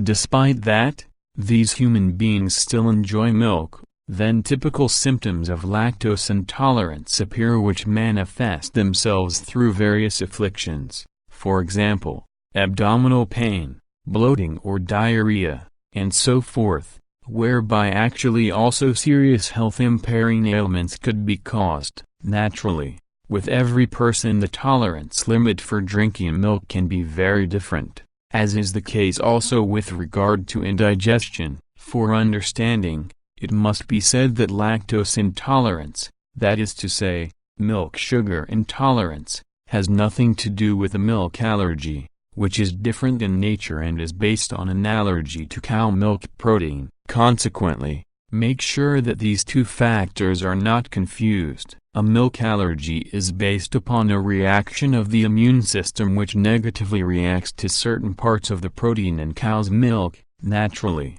there are also dairy foods that are free of lactose, such as the following cheeses: Emmentaler, Gruyere and Sprinkles. On the internet and in nutrition journals can be found a large number of foods that are free of lactose. Milk and milk products contain very valuable nutrients and belong, for the majority of human beings, among the most important staple foods. Lactose intolerance sufferers do not have to extensively go without this nutrient supplier, because they can still fall back on milk and milk products if they comply with their personal tolerance level, whether only a little or no lactose is included. How can one buying food, for example, recognize whether a product contains a lot of trans fats? If a product contains a lot of fat and has a long shelf life, then that is, as a rule, a sign that many trans fats are included. Therefore, the HDL cholesterol is good and protects the arteries from the damaging LDL cholesterol. This LDL cholesterol thus increasingly accumulates within the blood vessels and thus leads to hardening of the arteries, that is to say, arteriosclerosis. And if this is furthered early, then this thereby increases the risk of heart attack and stroke. It can also greatly impair the health of pregnant women, lead to miscarriages and stillbirths, as well as lead to damaging the health of the baby. But basically, especially all human beings are at risk, who are prone to atherosclerosis, but further, also human beings who have a high risk of cardiovascular disease, diabetes, allergies, and so forth. You also mentioned the children. Right, because an especially great danger exists for them, because, due to wrong nutrition, indeed, especially through partially or fully saturated fatty acids, they succumb to obesity and are also impaired in relation to their consciousness-based concentration. They become overweight and also have problems with concentration. As an example, a 5 to 6 year old child should not consume more than 1.5 grams of trans fatty acids a day. But if the child ate a slice of bread for breakfast with some margarine and ate a curd cheese turnover before lunch, then consumed chips and a donut for lunch and in the afternoon consumed half a package of chocolate biscuits and in the evening consumed processed vanilla pudding, then he or she has already ingested the insane amount of 6.5 grams of trans fatty acids. What is actually to be understood regarding partly or wholly solidified, hydrogenated fats, that is to say, trans fats? The fats are artificially added in the state of so-called curing. Harden. In other words, this means that the fats are artificially hardened, whereby the fats are obtained, through a chemical intervention, from plant and fish oils. Basically, the fatty acids, which occur in the food, can, according to their chemical structure, be split into the two groups, being saturated and unsaturated fatty acids. The chemically treated, and therefore saturated, fatty acids can be divided into short, medium and long chains, while the unsaturated fatty acids are referred to as monounsaturated or polyunsaturated. And why are they cured?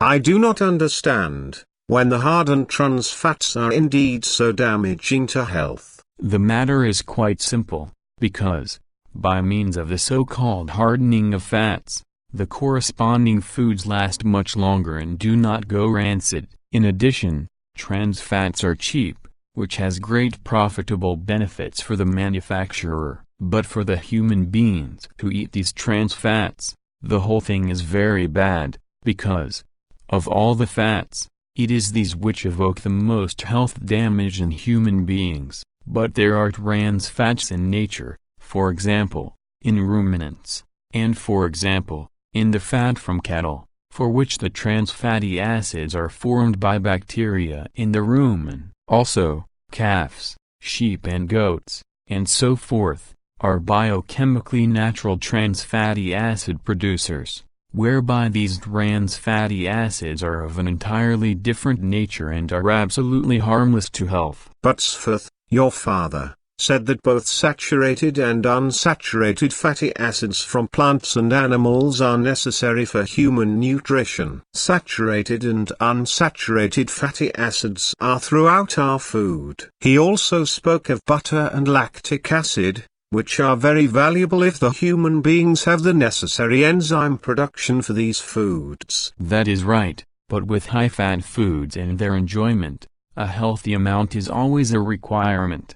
However, in a healthy diet, both saturated and unsaturated vegetable and animal fats are justified. A unique feature of animal products is the milk fat, because this has an unusually rich spectrum of very valuable fatty acids, for which reason its composition is quite ideal for the human being, whereby, however, its tolerance should be considered, since in certain human beings the necessary corresponding enzyme production is lacking.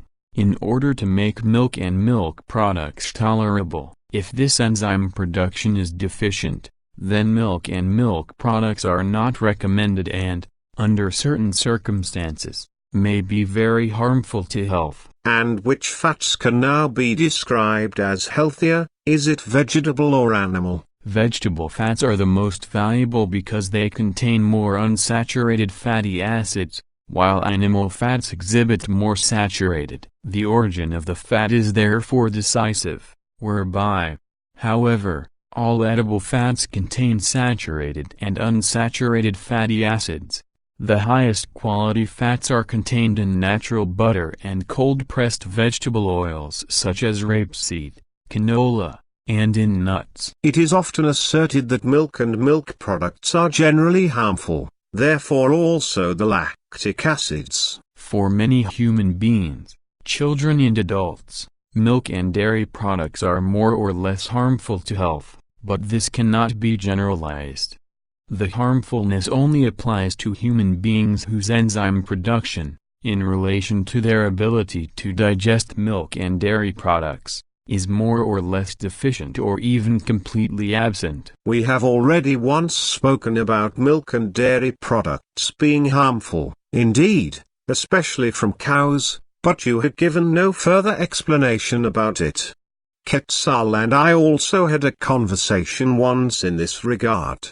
Therefore, the matter looks somewhat different if the enzyme production necessary for digestion is absent or lacking. Yes, we talked about it, but it is a long time ago. In fact, we did not address enzyme production in relation to the tolerance of milk and milk products. See the 216th Contact Conversation of March 16, 1987, sentence 127, the 217th Contact Conversation of May 8, 1987, from sentence 30, the 401st Contact Conversation of April 24, 2001, from sentence 60, The 326th Contact Conversation of April 15, 2002, from sentence 56. The 447th Contact Conversation on April 20, 2007, from sentence 38. That only vegetable fats are healthy, especially since many of these contain unsaturated fatty acids, therefore that is not quite so. That is really not quite so. For example, despite their vegetable origins, coconut oil, butter and palm oil contain the most saturated fat of all nutritional fats.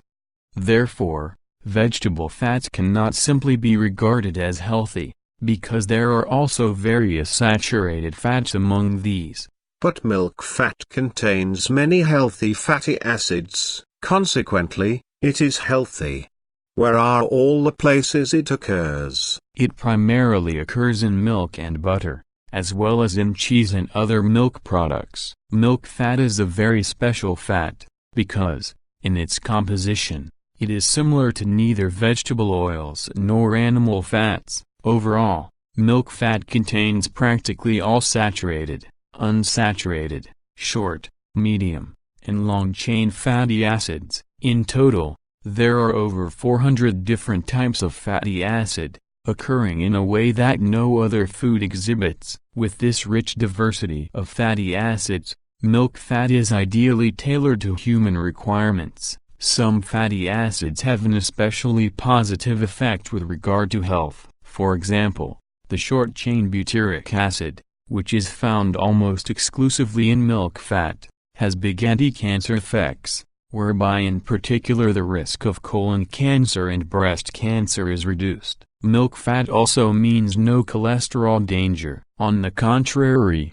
it lowers the risk of heart attack. The saturated fatty acids in milk have very diverse effects on the cholesterol level, whereby, however, seen as a whole, they have no elevating effect on the state of the level of cholesterol. Thanks for your important explanations. That should actually be sufficient and make everything clear. But that which now interests me, with your help, in the Himalayan region, it was indeed possible for me to twice see a yeti, which was about 3 meters tall and was the most distant descendant of the large anthropoid apes, whose most distant ancestor, as was explained to me, became largely extinct 60 to 75 million years ago, as a result of the effect of the eruption of the supervolcano, Ptaah, in Sumatra. I do not remember the designation of these giant apes, which you certainly can name for me,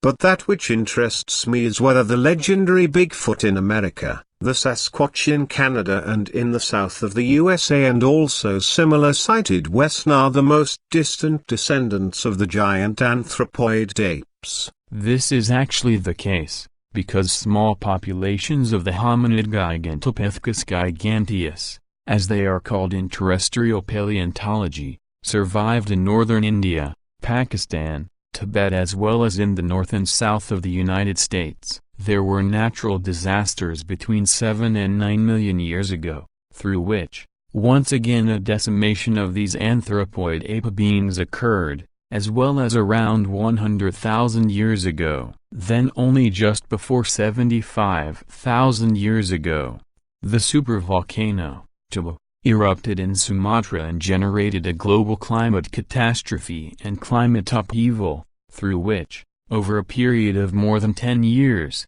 many forms of life became extinct. The genus Gigantopithecus giganteus was also decimated, yet smaller populations of the actual giant apes, as well as a few subspecies, survived in various places, and up to the present day, out of these few populations, some of the smallest very isolated groups have survived, which live in the areas you mentioned. Only in the really very smallest isolated groups of human-like upright walking ape creatures, the so-called Yeti, Bigfoot and Sasquatch still exist today. Thank you.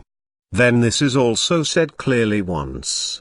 And with your help, since I myself could see such Western twice, I can also say that these creatures, very hairy all over, really look human-like and ape-like and have nothing to do with big bears, in contradiction to the Austrian mountaineer Reinhold Messner's loud-mouthed claims. The man is very taken with himself, makes himself important and believes himself to be bigger and more important than he really is. Thud.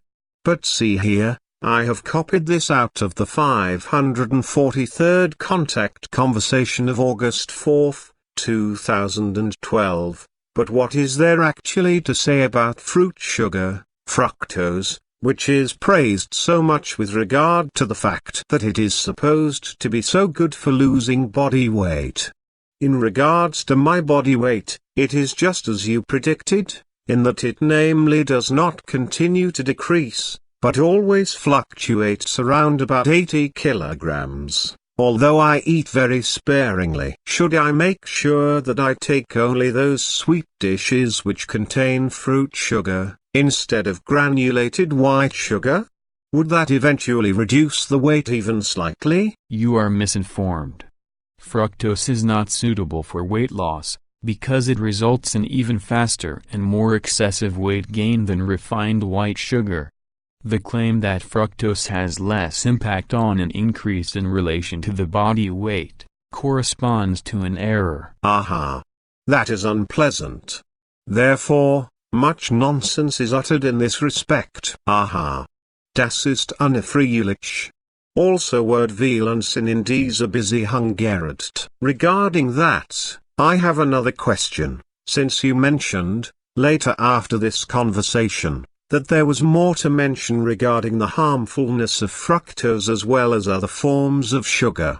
Can you please say something about it again? Of course, fructose does not only promote weight gain to the point of obesity, rather also high blood pressure, heart disease and even cancer, as well as diabetes. In this regard, it must be said that insulin is responsible for that because it animates the cells to take up much sugar, whereby then various cancers are triggered, but this also means that types of sugar other than fructose are harmful in the same way, whereby, however, this specifically occurs when the sugar indulgence is pathological, as expressed in relation to the consumption of sweets and overly sugared drinks, which, as a rule leads to adiposity, as well as the fatty degeneration of the liver. Consequently it will no longer work fully effectively. But basically, it is also true that, by way of fructose and other sugars, if too much of it is consumed, molecular alterations in the brain take place. However, this is, on the one hand, dependent on the type and amount of sugar, but, on the other hand, also on the metabolism, and so forth, of the human being. I have understood that. But that thingy, that bodily adipositas, or however you said it, I do not understand. What is that? I have never heard the word, but in spite of that, it seems to me vaguely familiar, perhaps from Latin? Adipositas is the Latin medical term for obesity. Aha. Got it. Thank you for the lesson.